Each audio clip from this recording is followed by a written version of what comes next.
J'ai pas de parents riches, pas d'héritage, pas raccourci, juste du travail dur tous les jours. Je charbonne comme un homme parce que si je donne le pouvoir de mourir, je lui donne le pouvoir de m'affamer. Beaucoup de jeunes quitteront l'Afrique dans l'espoir d'aller chercher le bien-être dans les pays des Blancs. Si je vous fréquente, Ils parleront toutes les langues des Blancs. génération Parmi riche eux, en vêtements, pauvre en beaucoup mentalité, seront séduits par la vie riche matérielle en des Blancs. rien en réalité. Ainsi, ils deviendront la proie. À vous applaudir. Il y aura Quand les beaucoup de inconnus mortalité vous parmi félicitent. eux. L'argent Et certains ne n'impressionne que reverront ceux qui plus ne leurs savent parents pas se faire de et l'argent. reverront plus leur Entre Afrique. toi de dormeur, tu finiras par avoir sommeil. Il faudra une longue Personne période ne pour dira que l'homme noir comment acquiert sa vivre, maturité car personne spirituelle. ne mourra à ma place. Celle-ci lui permettra d'acquérir son indépendance matérielle. Alors s'accomplira la troisième étape. Dans celle-ci naîtra un grand roi divin. Il viendra avec ses trois pouvoirs. Le pouvoir spirituel, le pouvoir scientifique et le pouvoir politique. Je serai moi-même le représentant de ce roi. Je liquiderai l'humiliation que, depuis les temps les plus reculés, l'on a cessé d'infliger aux Noirs par l'esclavage et la colonisation. Car de toutes les races de la Terre, aucune n'a été autant maltraitée et humiliée que la race noire. C'est pour cela, chers frères et sœurs, continuez à lire la Bible.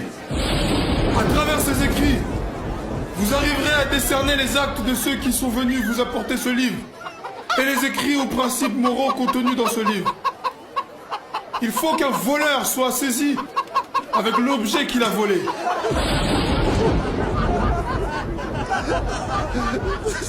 Eh oui!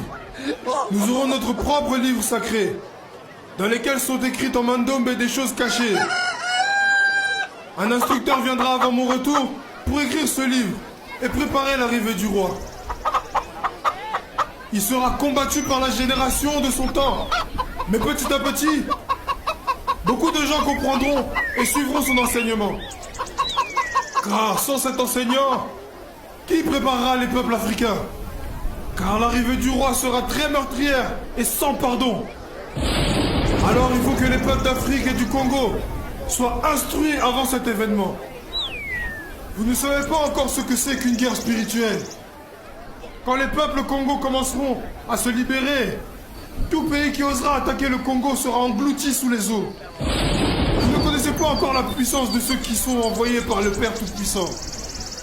À quoi sert à l'homme de s'attaquer à Dieu si le jour de sa mort, même s'il avait beaucoup de biens matériels, il n'a même pas le temps d'arranger son doigt? Vous ne savez pas de quoi est faite votre vie et pourquoi vous vivez. Car exister physiquement, c'est apparaître comme presque rien. Pourquoi tuer son prochain et espérer rester en vie? Et pour combien de temps? Dieu n'est pas le temps, ni l'espace. Il est un tout, dans le tout. La génération du Congo perdra tout. Elle sera embrouillée et compliquée par des enseignements et des principes moraux pervers, corrompus du monde européen. Elle ne connaîtra plus les principes maritaux de ses ancêtres, de son Nzambi Mpungu Tulendo. Elle ignorera sa langue maternelle.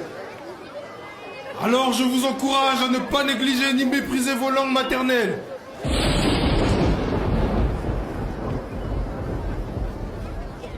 Il faut les enseigner à vos enfants et à vos petits-enfants. Car viendra un temps où les langues des colons seront oubliées. Dieu le Père Tout-Puissant a donné à chaque groupe humain une langue qui sert comme une alliance de communication. Ne la négligez, ni méprisez jamais.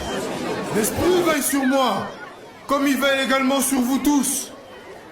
Dieu demeurera toujours votre guide et votre protecteur. Servez-le jusqu'à la fin de votre vie. Que cette séparation entre vous et moi ne vous plonge pas dans le désespoir. Je vous le promets, mort ou vivant, je vous ramènerai à la liberté.